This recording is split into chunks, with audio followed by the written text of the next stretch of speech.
Bonjour, nous continuons donc l'histoire. Nous en sommes au moment où, sous l'oppression terrible des Grecs, l'oppression physique, mais surtout spirituelle des Grecs, avec les persécutions religieuses que la dynastie des Séleucides, avec Antiochos, qui est l'empereur à l'époque, va faire sur Israël, avec laquelle il va écraser le peuple juif. Et bien, nous en sommes au moment où les Mattathiaou et ses fils, donc ses 5 fils, vont se réfugier à Modine pour échapper aux représailles, mais aussi parce que, aux représailles après avoir libéré la sœur qui avait été prise de force par le gouverneur de Jérusalem, mais aussi parce qu'à Jérusalem, il n'y a plus à cette époque un minyan, il n'y a pas 10 hommes encore qui soient 10 juifs, qui soient respectueux de la Torah et des mitzvot pour venir se réunir et prier en minyan. Alors, ils arrivent à Modine, et à Modine, ils vont voir aussi là-bas, comme c'est en fait dans tout le pays, des persécutions. Parmi ces persécutions, il y a celle où Antiochos avait ordonné à ce qu'on écrive sur Ktivu bekeren Ashor en lachem chelek be'elokei Israël. Écrivez sur une corne de taureau que vous n'avez plus de lien avec le Dieu d'Israël. Il avait obligé cette chose-là aux Juifs. La corne de taureau, en fait, ce n'est pas véritablement une corne de taureau.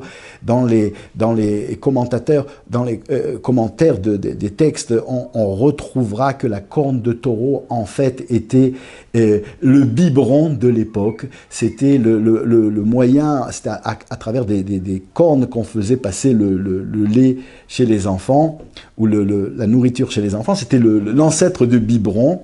Et donc, il fallait depuis le plus jeune âge, dans le biberon déjà, inculquer au peuple juif qu'il n'avait plus de lien avec le Dieu d'Israël, et le seul lien avec quelque chose de spirituel, c'était avec la civilisation et la philosophie grecque.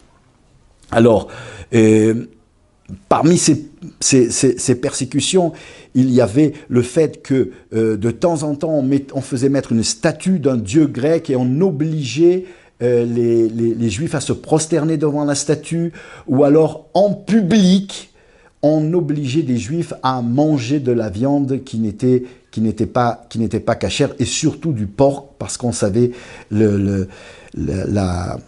l'horreur que c'était pour un juif religieux de voir un frère à lui manger du porc pour complaire au désirata de l'engeance militaire grecque. Alors, un jour à Modine, ce qui va se passer, c'est que on va obliger un juif à manger du porc. C'est un vieux juif qui s'appelle Rabbi Eliezer. Il va être obligé à manger du porc. Il va refuser de manger ce porc-là. Et alors les Grecs vont sentir qu'il est impossible d'arriver à le convaincre, et qu'il est prêt à mourir en martyr, mais qu'il ne mangera pas, et son martyr pourrait influencer les autres à en faire de même. Ils vont donc lui proposer de manger de la viande cachère. Ils vont lui apporter de la viande de la plus grande cacheroute possible. Et il sait que c'est de la viande cachère. Et ils vont lui dire « mange ». Mais il sait qu'ils ont averti les autres en leur disant que cette viande était de la viande de porc. Alors, manger de la viande cachère, alors que les autres vont imaginer qu'il a mangé du porc, il est prêt à mourir, et il mourra en martyr. Et les Juifs autour vont frissonner, et il y a une très grande tension sur cette place de Modine, de ce village juif.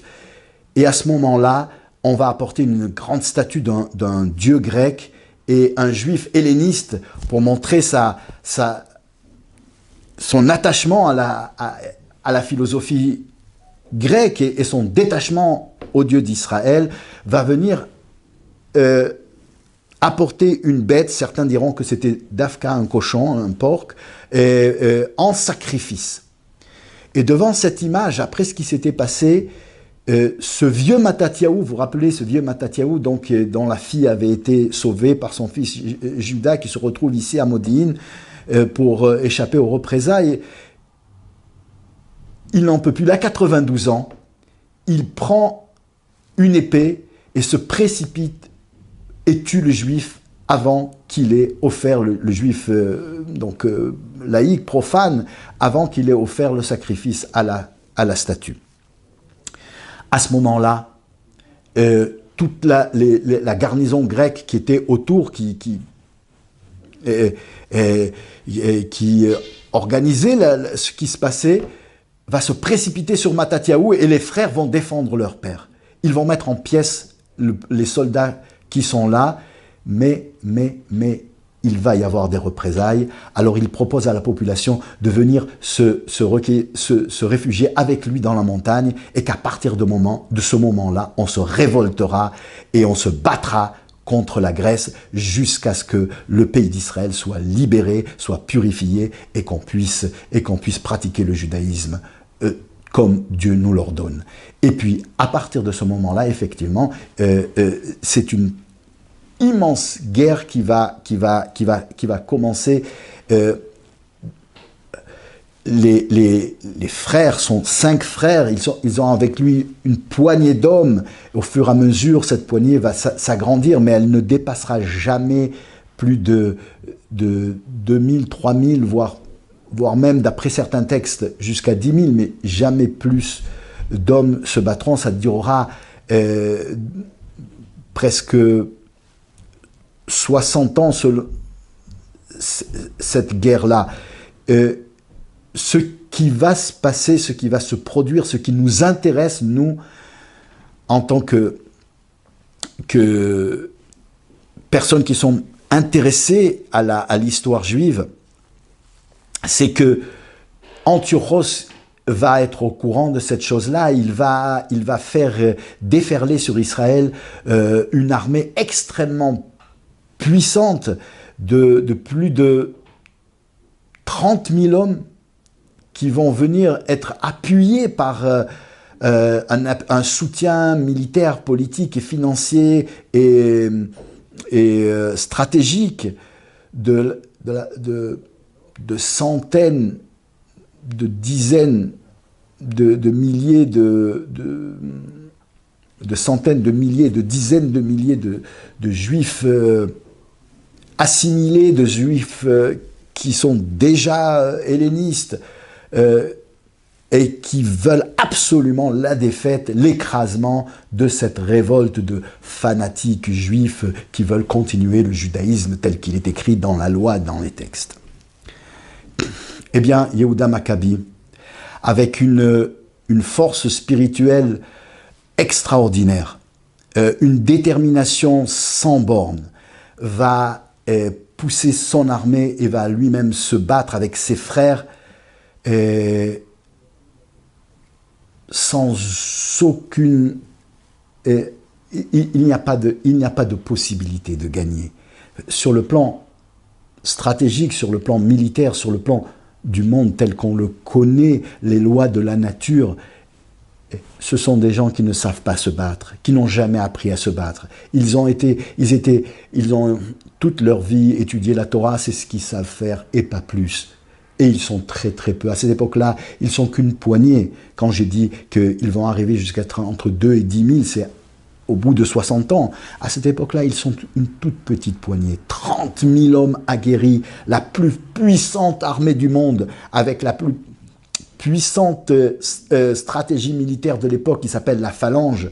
Les textes racontent, les textes témoins qui nous sont restés jusqu'à maintenant racontent que c'était tellement impressionnant que lorsque le soleil tapait sur la cuirasse de ces hommes-là, qui était la phalange, c'est une avancée, c'est un mode stratégique, une avancée en masse avec d'immenses lances et d'une armée extrêmement protégée, avec des moyens militaires très très sophistiqués de l'époque.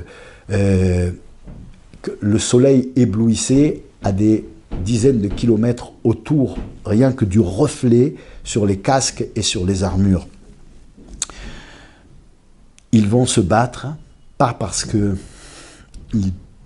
il est possible qu'ils gagnent.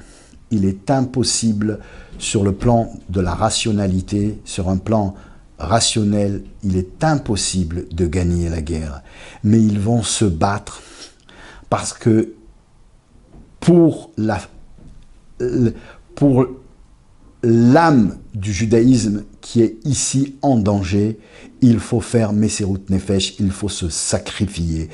Peu importe la victoire, ce qui leur importe, c'est pourquoi ils combattent, et ils combattent pour la flamme juive, ils combattent pour la lumière du judaïsme, ils combattent pour l'âme des âmes, pour l'âme de l'humanité, pour l'âme de l'univers. Ils combattent pour la flamme juive telle qu'elle est et dans sa splendeur exprimée par la loi et par les profondeurs de la Torah. Et ils vont se battre. Et ils vont se battre et ils vont gagner. Ils vont mettre en pièces, et ça, aucune explication militaire ne peut donner des raisons de cette victoire. C'est une bataille qui est en pleine. On va bien sûr dans des textes nous dire qu'ils ont utilisé telle ou telle stratégie. Il est impossible qu'une explication stratégique soit la véritable explication. La différence des forces est sans commune mesure, et pourtant ils vont écraser l'armée grecque. Et là, sous l'euphorie de la victoire, Yehuda Maccabi, il s'appelle Maccabi parce que ce sont les initiales de Mikamocha Baelim Hashem, qui est fort comme toi Dieu, qui était la force, la flamme, le sang du don d'eux-mêmes et de leur victoire finalement. Et ils vont dans cet élan vouloir délivrer Jérusalem. Et ils arrivent à Jérusalem, ils vont combattre, ils vont finir par délivrer ces 3 ans de bataille jusqu'à arriver dans le Beth Amikdash, où ils vont purifier le Beth Amikdash, ils vont détruire toutes les statues, y compris la statue de Zeus qui était dans le Beth Amikdash, et ils vont remettre le temple de Jérusalem, le purifier et le remettre en état. Mais il faut allumer cette menorah, ce candélabre, cette menorah qui est le symbole et la représentation et finalement le moteur de ce Beth Amikdash, le symbole et la représentation de la flamme juive, de l'éternité de la flamme juive, de la pureté de la flamme juive. Or, les Grecs ont perdu la guerre sur le plan stratégique, sur le plan militaire, mais le combat n'était pas un combat militaire, c'était un combat spirituel, c'était un combat idéologique, et là, ils l'ont gagné. Pourquoi l'ont-ils gagné? Parce qu'ils ont... il n'y a plus d'huile pure, et la loi permet, lorsque tout le monde est impur, d'allumer avec de l'huile qui est impure. Or, toutes les huiles ont été rendues impures par les Grecs, exprès, intentionnellement, pour que lorsque les Juifs, s'ils gagnaient et s'ils délivraient Jérusalem, soient obligés d'allumer avec de l'huile impure, qui est le symbole du compromis, qui est le symbole finalement de la victoire idéologique, si ce n'est pas militaire, du moins idéologique, et c'était ça l'important, et c'était ça le primordial de l'hellénisme, de la civilisation qui a fait plier, qui a obligé même les plus ultras à un compromis avec l'utilisation d'huile impure qui représente le judaïsme sali, le judaïsme à compromis, le judaïsme plein de complaisance et soumis à l'hellénisme. Ils vont chercher ils vont chercher, il faut 8 jours pour confectionner de l'huile pure. Il est impossible, il faut 8 jours et pourtant ils veulent absolument que la lumière brille parce que sinon la victoire ne sera pas totale. Et le miracle est que, bien que les Grecs aient tout fait pour qu'il n'y ait pas une seule goutte pure d'huile dans Jérusalem, ils vont trouver cachée sous les décombres, cachée dans le sol, sous le sable, une fiole qu'avait mis peut-être intentionnellement le dernier Kohen Gadol, Yochanan Kohen Gadol, donc le successeur de Shimon HaTzadik. Il le trouve avec le tampon du Kohen Gadol, et cette fiole-là contient un petit peu d'huile. Elle pourra durer 1 jour. On aura au moins 1 jour de victoire, même si on ne peut pas avoir la victoire totale, parce qu'il faudra 8 jours pour que l'huile pure arrive. Le miracle est que le lendemain, l'huile va continuer à brûler. Et le surlendemain, et le surlendemain. Pendant 8 jours, la même fiole va continuer à donner sa flamme. Au bout de 8 jours, l'huile pure arrive et on pourra avoir une victoire totale parce que les Grecs auront été battus dans ce qui était le plus important de l'histoire de Hanouka, c'est-à-dire le choc idéologique, le combat idéologique entre les deux cultures, celle d'un monde superficiel avec un judaïsme à compromis et celle d'un monde de vérité, de pureté, d'intégrité avec un judaïsme qui est à visage divin, un judaïsme qui amènera le monde à la vérité avec la sublimation de cet univers que Dieu a créé il y a à cette époque-là 3622 ans. Nous sommes en l'année 3622 après la création du monde, à l'année moins 163 avant l'ère vulgaire, l'ère chrétienne. Et c'est là le plus grand miracle, le seul miracle qui sera fêté véritablement par l'ensemble du peuple juif et par l'ensemble des maîtres d'Israël. C'était le 25 Kislev de cette année-là, 3622, 163 ans avant l'ère vulgaire. Le 24 Kislev, ils avaient gagné la guerre.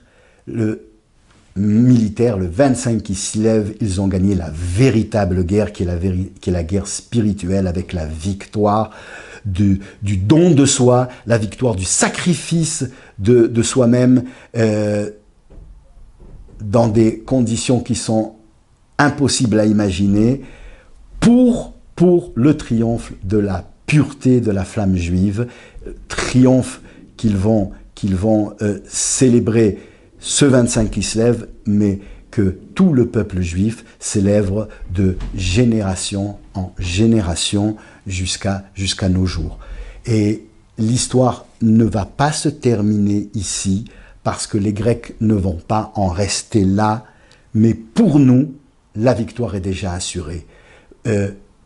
Militairement, les Grecs, Antiochos va être terriblement touché, terriblement aigri et en colère de cette victoire, de cette libération et de cette victoire spirituelle avec le Nes de Hanouka, avec le miracle de Hanouka. Hanouka veut dire inauguration, c'est l'inauguration du Beth Amikdash après tant d'années où le Beth Amikdash a été souillé par la civilisation grecque. Et il va envoyer 100 000 hommes avec ses plus grands généraux. 100 000 hommes, c'est une armée qui est à l'époque la plus puissante armée du monde, et il n'y a aucune possibilité de gagner la guerre. Yehuda Maccabi, avec ses frères, vont se battre contre ces 100 000 hommes qui sont appuyés d'une manière logistique et d'une manière stratégique par la majorité à l'époque du peuple juif qui est encore helléniste et qui se bat contre ces juifs ultra-orthodoxes, les Maccabim, les Hashmonaïm, les fils de Mattathiaou. Mattathiaou était déjà décédé l'année d'après le commencement, dans l'année de la révolte, mais les 5 frères vont continuer à se battre. Ils vont tous mourir un après l'autre dans cette bataille. Ils vont donner leur vie dans des épisodes célèbres où on va voir l'armée grecque armée de troupeaux d'éléphants. C'était les chars d'assaut de l'époque. On n'en avait jamais vu. Des éléphants extrêmement entraînés à la guerre qui étaient couverts d'armure et qui défonçaient les lignes des ennemis, qui écrasaient les ennemis. Un des frères, Éléazar, va avec sa lance repérer l'éléphant où il croit que le roi Antiochus préside de là toute la guerre. En fait, c'était un général célèbre de l'époque.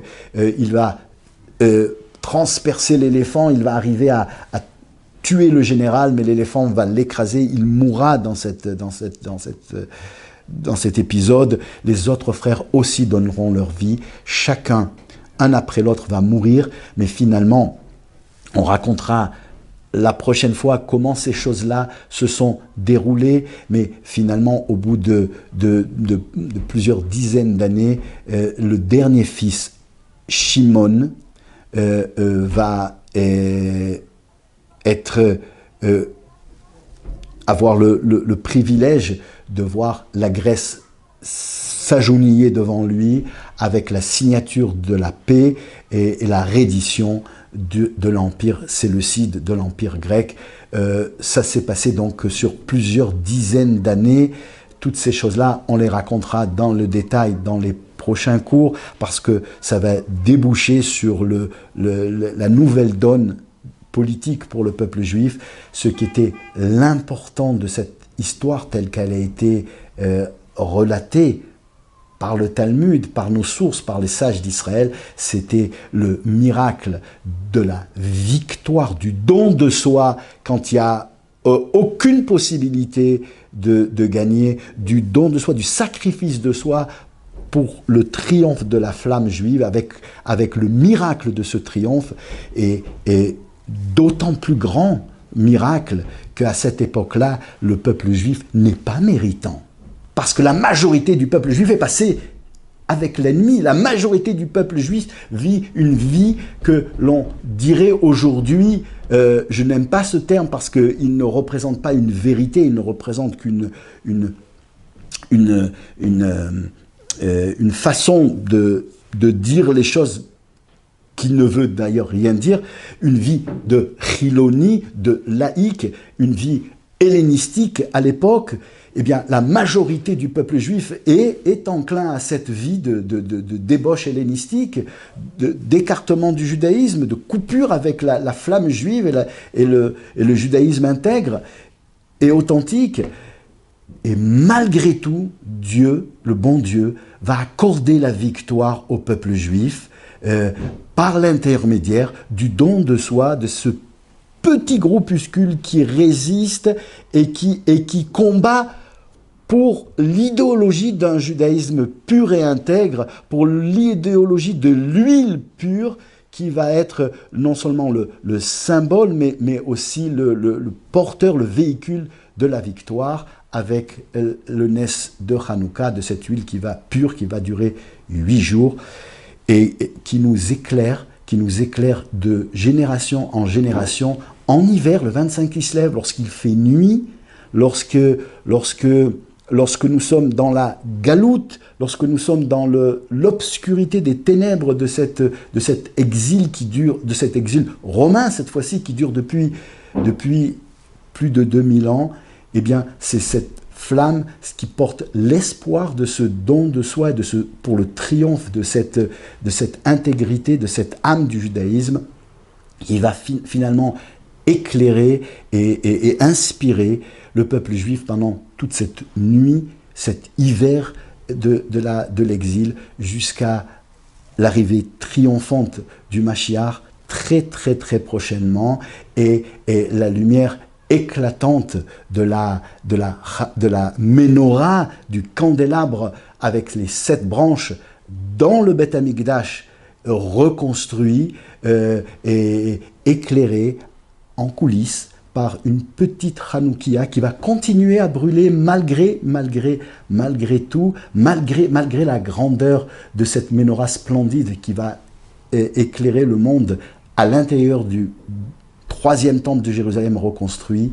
Et bien derrière il y aura encore et toujours et à l'éternité ces 8 petites flammes qui représentent le don de soi dans la nuit, dans le froid de l'exil, dans l'obscurité de l'exil, d'un petit groupe d'hommes qui a donné sa vie pour le triomphe et qui va permettre cette arrivée de cette rédemption aujourd'hui très très rapidement. Amen.